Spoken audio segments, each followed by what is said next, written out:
Hello everyone, welcome to my YouTube channel Being Aspirant. নমস্কাৰ বন্ধুসকল, Being Aspirant চেনেললৈ আপোনালোক সকলোকে স্বাগতম জনাইছো। ভিডিঅটো আৰম্ভ কৰাৰ আগতে আপোনালোকলৈ এটা অনুৰোধ, যদি এই চেনেলটোলৈ প্ৰথমবাৰ আহিছে তেনেহলে চেনেলটো সাবস্ক্ৰাইব কৰি ল'ব আৰু কাষতে থকা বেল আইকনটো দবাই দিব যাতে মই দিয়া ভিডিঅখিনি আপোনালোকে নিয়মীয়াকৈ পাই থাকে। গতিকে আহক ভিডিঅটো আৰম্ভ কৰোঁ। আজি আমি এই ভিডিঅটোত সোলাৰ সিস্টেম অৰ্থাৎ সৌৰজগতৰ 35টা ইম্পৰ্টেন্ট কোৱেশ্চনছৰ ওপৰত ডিসকাস কৰিম। এই কোৱেশ্চনসমূহ আপোনালোকৰ আহিবলগীয়া যিকোনো কম্পিটিটিভ এক্সামৰ বাবে খুব ইম্পৰ্টেন্ট হ'ব, গতিকে ভিডিঅটো শেষলৈকে চাব। Okay, our first question number 1, among the following planet which is the brightest planet? তলৰ গ্ৰহসমূহৰ কোনটো আটাইতকৈ উজ্জ্বল গ্ৰহ বুলি কোৱা হয়? অপচনছ are option A Mercury, option B Venus, option C Mars, option D Jupiter, and the correct answer is option B Venus. শুক্ৰ গ্ৰহক আটাইতকৈ উজ্জ্বল গ্ৰহ বুলি কোৱা হয় আমাৰ সৌৰজগতৰ। Next question number 2, which planet is called the red planet in our solar system? কোনটো গ্ৰহক আমাৰ সৌৰজগতৰ ৰঙা গ্ৰহ বুলি কোৱা হয়? Options are option A Mercury, option B Mars, option C Jupiter, option D Neptune, and the correct answer is option B Mars.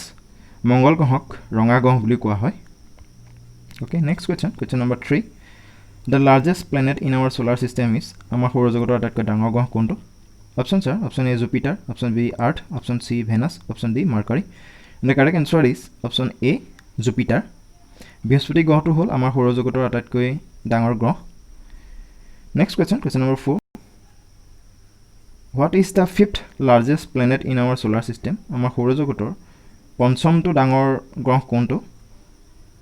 Options are option A Venus, option B Saturn, option C Earth, option D Mars. The correct answer is option C Earth. পৃথিৱী হ'ল সৌৰজগতৰ পঞ্চমতম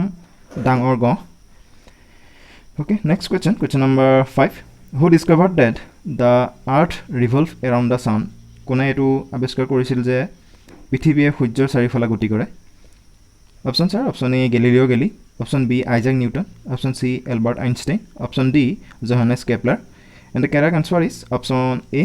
Galileo Galilei. Galileo Galilei এইটো আৱিষ্কাৰ কৰিছিল যে পৃথিৱী সূৰ্যৰ চাৰিওফালে গতি কৰে। Next question number 6, the exact time taken by Earth for single rotation on its own axis is? পৃথিৱীয়ে নিজৰ কক্ষপথত এবাৰ প্ৰদক্ষিণ কৰোঁতে কিমান সময়ৰ প্ৰয়োজন হয়? Options are option A 24 hours, option B 24 hours 30 minutes, option C 23 hours 54 minutes 7.8 seconds, option D 23 hours 56 minutes 4.09 seconds, and the correct answer is option D 23 ঘণ্টা 56 মিনিট 4.09 সেকেন্ডৰ প্ৰয়োজন হয়। Okay, next question number 7, in which year did Galileo state that the earth revolves around the sun? কিমান চনত গেলিলিওয়ে এটো কৈছিল যে পৃথিৱীয়ে সূৰ্যৰ চাৰিওফালে প্ৰদক্ষিণ কৰে? Options are option A 1632, option B 1634, option C 1638, option D 1641. The correct answer is option A 1632. 1632 চনত এখাৰ কথা গেলিলিওয়ে কৈছিল। Next question number 8, if there is no sun, the color of the sky would be? যদি সূৰ্য নাথাকিলহেঁতেন তেতিয়া আকাশৰ ৰংটো কেনেকুৱা হ'লহেঁতেন? Options are option A blue, option B orange, option C black, option D green, and the correct answer is option C black. যদি সূৰ্য নাথাকিলহেঁতেন তেতিয়া পৃথিৱীৰ কালাৰটো স্কাই কালাৰটো আকাশৰ কালাৰটো ক'লা হ'লহেঁতেন। Okay, next question number 9, which of the following gases is most predominant in the sun? তলৰ কোনটো গেছ সূৰ্যত প্ৰচুৰ পৰিমাণে পোৱা যায়? Options are option A methane, option B nitrogen, option C hydrogen, option D ozone, and the correct answer is option C hydrogen. Hydrogen gas সূৰ্যত প্ৰচুৰ পৰিমাণে পোৱা যায়। Next question number 10, revolution around the sun is maximum for? কোনটো গ্ৰহৰ সূৰ্যৰ চাৰিওফালে প্ৰদক্ষিণ কৰাৰ সময় অত্যাধিক হয়? Options are option A Venus, option B Jupiter, option C Mars, option D Saturn, and the correct answer is option B Jupiter. বৃহস্পতি গ্ৰহৰ সূৰ্যৰ চাৰিওফালে প্ৰদক্ষিণ কৰাৰ যিটো সময় সেই সময়টো বহুত বেছি। Next question number 11, the speed of rotation of the earth is the highest? পৃথিৱীৰ প্ৰদক্ষিণৰ সময় কেতিয়া অৰ্থাৎ প্ৰদক্ষিণৰ গতিবেগ কেতিয়া বহুত বেছি হয় হাইয়েষ্ট হৈ যায় options are option A along the equator option B at the north pole option C along the tropic of cancer option D along the arctic circle and the correct answer is option A along the equator যেতিয়া বিষুৱ ৰেখা পায়গে পৃথিৱী তেতিয়া ইয়াৰ গতিবেগৰ যেটো speed হে স্পীডটো বেছি হৈ পৰে okay next question number 12 comets revolve around ধূমকেতুবোৰ কাৰ চাৰিওফালে গতি কৰে প্ৰদক্ষিণ কৰে options are option A sun option B earth option C venus option D no single heavenly body and the correct answer is option A sun ধূমকেতুৱে সূৰ্যৰ চাৰিওফালে প্ৰদক্ষিণ কৰে next question number 13 which is the hottest planet in our solar system আমাৰ সৌৰজগতৰ আটাইতকৈ কোনটো hottest planet বুলি কোৱা হয় গৰম উত্তপ্ত গ্ৰহ বুলি কোৱা হয় options are option A mercury option B venus option C jupiter option D saturn and the correct answer is option B venus শুক্ৰ গ্ৰহক আটাইতকৈ hottest planet বুলি কোৱা হয় আমাৰ সৌৰজগতৰ next question number 14 in order of their distance from the sun which of the following planet lie between Mars and Uranus সূৰ্যৰ পৰা দূৰত্ব অনুসৰি তলৰ গ্ৰহসমূহৰ কোনগিটা গ্ৰহ মঙ্গল গ্ৰহ আৰু ইউৰেনাছৰ মাজত পৰে options are option A earth and jupiter option B jupiter and saturn option C saturn and earth option D saturn and neptune and the correct answer is option B jupiter and saturn বৃহস্পতি গ্ৰহ আৰু saturn গ্ৰহ সূৰ্যৰ পৰা দূৰত্ব অনুসৰি মঙ্গল গ্ৰহ আৰু ইউৰেনাছ গ্ৰহৰ মাজত পৰে ওকে সূৰ্যৰ পৰা দূৰত্ব অনুসৰি next question number 15 what is the time taken by the light of the sun to reach on the earth সূৰ্যৰ পোহৰ পৃথিৱীত পৰিবলৈ কিমান সময়ৰ প্ৰয়োজন হয় options are option A 8 minute option B 9 minute option C 7 minute 20 second option D 8 minute 18 second and the correct answer is 8 minute 18 second 8 minute 18 secondৰ প্ৰয়োজন হয় সূৰ্যৰ পোহৰ পৃথিৱীত পৰালৈকে next question number 16 which of the following part of the sun is visible by human সূৰ্যৰ কোনটো অংশ মানুহে পৃথিৱীৰ পৰা দেখিবলৈ পায় কোনটো অংশ মানুহে দেখে options are option A photosphere option B corona option C chromospheres option D core and the correct answer is option A photosphere photosphere যেটো পাৰ্ট সূৰ্যৰ হে পাৰ্টটো মানুহে কেৱল পৃথিৱীৰ পৰা দেখিবলৈ পায় বাকিবোৰ অংশ দেখা নাপায় next question number 17 which of the following planets in the solar system takes shortest revolution তলৰ গ্ৰহসমূহৰ কোনটো গ্ৰহে আমাৰ সৌৰজগতৰ তলৰ কোনটো গ্ৰহে আটাইতকৈ কম প্ৰদক্ষিণৰ সময় লয় অৰ্থাৎ ৰিভলিউশনৰ যেটো টাইম হে টাইমটো আটাইতকৈ শৰ্ট হয় ছুটি হয় options are option A Neptune option B Mars option C Mercury option D Venus and the correct answer is option C Mercury বুধ গ্ৰহৰ যেটো প্ৰদক্ষিণৰ সময় হে প্ৰদক্ষিণটো আটাইতকৈ ছুটি হয় next question number 18 find the jovial planets among the following তলৰ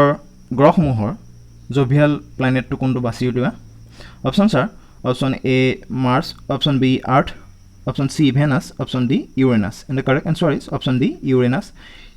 হল jovial planets চাৰিটা আছে হেগিটা হল Jupiter Saturn Uranus and Neptune এগিটাক হেকাৰণে jovial planet বুলি কোৱা হয় কাৰণ তাত গ্যাসৰ পৰিমাণটো অত্যাধিক বেছি হেবাবে এই চাৰিটা গ্ৰহক jovial planet বুলি কোৱা হয় যদি এটা বাকি অপচনত বাকি Mars Earth আৰু Venus এই তিনটা অপচন নেমিলে হেবাবে Uranus ইয়াৰ উত্তৰ হ'ব okay next question number 19 the following is are true about sun সূৰ্যৰ ক্ষেত্ৰত তলৰ অপচন গিটাৰ কোনটো শুদ্ধ option A it is made up of gases option B it has its own heat and light option C sun is a star Option D, all of the above.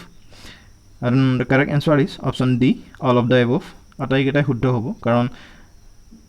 Option A দিছে it is made up of gases সূৰ্যটো গেছেৰে নিৰ্মিত ইয়াত বহুত gas আছে সেইটো হয় it has its own heat and light তাৰ নিজৰ তাপ উত্তাপ আৰু পোহৰ আছে ছান ইজ এ ষ্টাৰ আৰু সূৰ্যটো এটা নক্ষত্ৰও হয় গতিকে ইয়াৰ উত্তৰ আটাইকেইটাই শুদ্ধ হ'ব option D all of the above next question number 20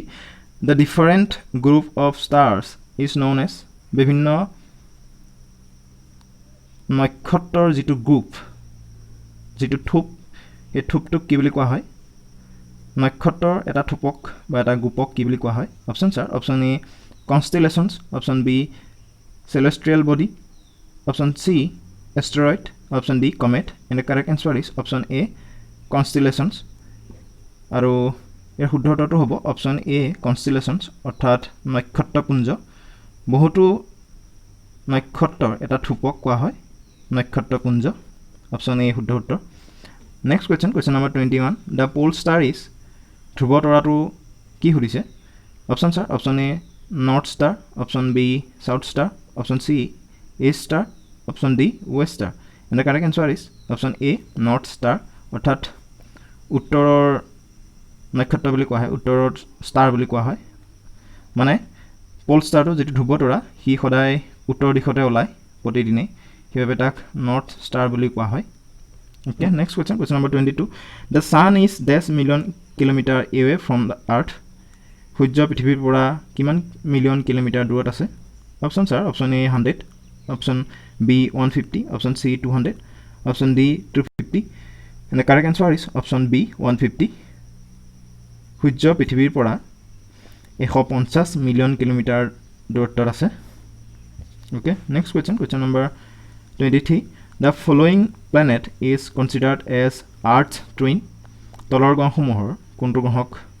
পৃথিৱীৰ যমজ বুলি কোৱা হয় option sir option A Mars option B Mercury option C Venus option D Saturn and the correct answer is option C Venus শুক্ৰ গ্ৰহক পৃথিৱীৰ যমজ গ্ৰহ বুলি কোৱা হয় খুব important question next question number 24 the following planet the nearest to the sun তলৰ গ্ৰহসমূহৰ সূৰ্যৰ আটাইতকৈ ওচৰৰ গ্ৰহ কোনটো option sir option A Mars option B Mercury option C Venus option D Saturn and the correct answer is option B Mercury এই শুদ্ধ উত্তৰটো হ'ব অপশ্যন বি বুধ গ্ৰহটো সূৰ্যৰ আটাইতকৈ ওচৰত আছে যদি ক্ৰনলজিকেলি সূৰ্যৰ পৰা দূৰত্ব উলিয়াই আমি গ্ৰহসোপা চাওঁ তেতিয়া হ'ব Mercury Venus Earth Mars Jupiter Saturn Uranus and Neptune বুধ তাৰপিছত আহিব শুক্ৰ পৃথিৱী মংগল বৃহস্পতি শনি ইউৰেনাছ একেবাৰে লাষ্টটো হ'ব Neptune okay next question number 25 the following is called dwarf planet তলৰ কোনটো গ্ৰহক বাওনা গ্ৰহ বুলি কোৱা হয় option sir option A Saturn option B Jupiter option C March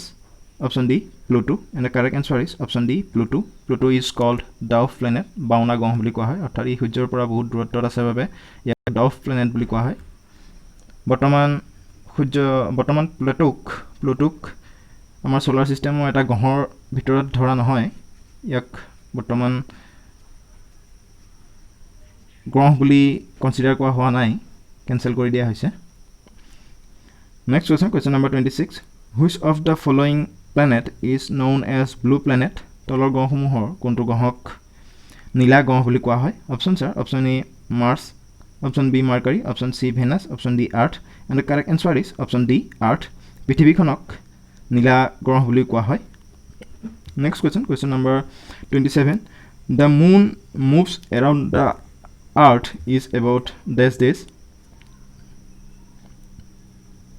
the moon moves around the earth is about dash days চন্দ্ৰই পৃথিৱীৰ চাৰিওফালে কিমান দিন গতি কৰে option sir option A 25 option B 26 option C 27 option D 28 and the correct answer is option C 27 চন্দ্ৰই পৃথিৱীৰ চাৰিওফালে 27 দিন গতি কৰে okay next question number 28 the following planet takes maximum time for one orbit around sun তলৰ গ্ৰহসমূহৰ কোনটো গ্ৰহে অধিক সময় লয় সূৰ্যৰ চাৰিওফালে এপাক ঘূৰিবলৈ বা কক্ষপথত এপাক ঘূৰিবলৈ অধিক সময়ৰ প্ৰয়োজন হয় The options are option A Neptune, option B Mercury, option C Saturn, option D Uranus. And the correct answer is option A Neptune. Neptune গ্ৰহৰ সূৰ্যৰ চাৰিওফালে এপাক অৰ্থাৎ ঘূৰিবলৈ বা কক্ষপথত অধিক সময়ৰ প্ৰয়োজন হয় Next question number 29 We can see full moon once a month and that night is called as আমি এটা মাহত সম্পূৰ্ণ চন্দ্ৰটো দেখা পাওঁ আৰু সেই দিনটোক সেই নাইটটোক কি বুলি কোৱা হয় সেই ৰাতিটোক কি বুলি কোৱা হয় option sir option A half পূৰ্ণিমা অপচন বি অমাৱস্যা অপচন সি হাফ অমাৱস্যা অপচন ডি পূৰ্ণিমা and the correct answer is option D পূৰ্ণিমা বুলি কোৱা হয় এটো আমি সকলোৱে জানোই নেক্সট question number 30 পূৰ্ণিমা ইজ অলসো কল্ড এজ পূৰ্ণিমাক আৰু কি নামে কোৱা হয়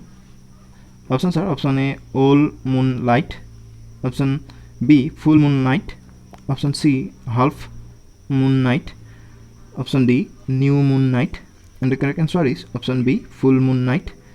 সম্পূৰ্ণ চন্দ্ৰটো দেখা যিদিনা ৰাতি আমি দেখা পাওঁ সম্পূৰ্ণ চন্দ্ৰটো সেই দিনাটো কোৱা হয় পূৰ্ণিমা okay next question number 31 the sun the moon and all those objects shining in the night sky are called